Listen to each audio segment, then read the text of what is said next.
The Manhattan Bridge and the Brooklyn Bridge both are cultural icons for New Yorkers.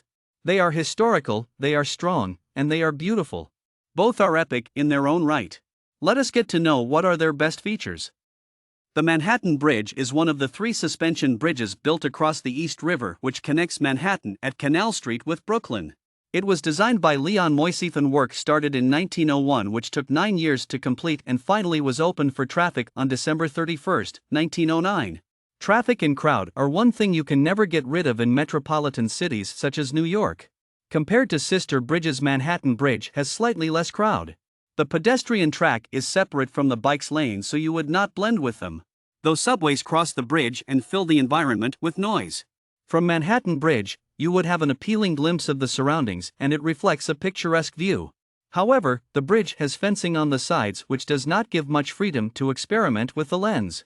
The best feature is that the bike lane is separate from the pedestrian path, so you may have a comfortable walk. It has a less crowd compared to the other nearby bridges which are pure luxury in NYC. The bridge is covered by a web of wires over the railing which does not let you have a better view of the surroundings.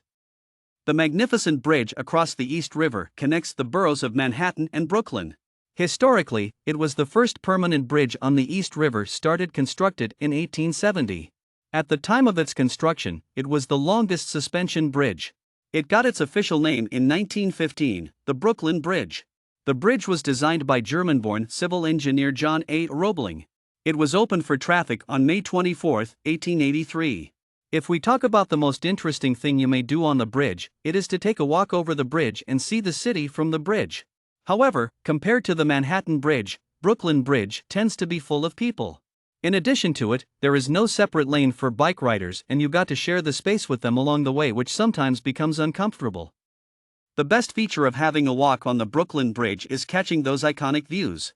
You may click the best photos of your life on the bridge. The journey would be defined by how many clicks you do on the way. Plus, you may also find benches and people selling drinks. While there is no such luxury available on the Manhattan Bridge, the bridge remains crowded for most of the day. Which bridge is better to walk on? Apart from the discussion of which is better and which enriches the soul more, walk on both bridges if you can spare extra time. They are unique in their own ways. Crossing them over on a shiny weekend is worth having experience. If you get to choose for time management reasons, get your feet on the Brooklyn Bridge. It is magnificent and picturesque. And if you do not have enough time for one bridge and just want to have a glimpse, visit the Manhattan Bridge and stay away from Brooklyn Bridge, especially on weekends because of the rush and crowd. A wheelchair facility is better at the Manhattan Bridge compared to the other bridge.